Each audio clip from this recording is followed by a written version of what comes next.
अस्सलाम वालेकुम दोस्तों, आज हम बना रहे हैं मुर्गाबी। जी हाँ, मुर्गाबी चले मुर्गे की छोटी बहन समझ लें। ये एक शिकारी परिंदा है जो कि शिकार किया जाता है। उसकी रेसिपी आज हम आपको बताने लगे हैं। तो प्याज और लहसुन हमने डाल देना है। उसके अंदर हमने थोड़ा सा पानी ऐड करके और साथ में नमक और हल्दी पाउडर ऐड कर देना है। तो मिर्ची आप नहीं डालेंगे। और इसके बाद हमने इसके अंदर गोश्त को डाल के इसको अच्छी तरह से बॉईल कर लेना है। फिर सब्ज़ी डालेंगे, साथ में हम इसके दूसरे स्पाइसेस भी डाल लेंगे और अच्छी तरह से इसकी भुनाई कर लेनी है। भुनाई करने के बाद हमने उसमें पानी ऐड कर देना है। मिर्ची आपने तब डाली है जब आप उसका मसाला बनाएंगे।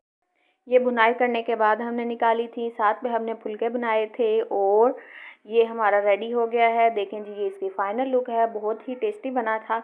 आप लोग भी बनाएं, ट्राई करें, हमें ज़रूर कमेंट बॉक्स में बताएं और हमारे चैनल को सब्सक्राइब करना नहीं भूलना है। इजाज़त दीजिए, मिलते हैं नेक्स्ट वीडियो के साथ। अल्लाह हाफिज़।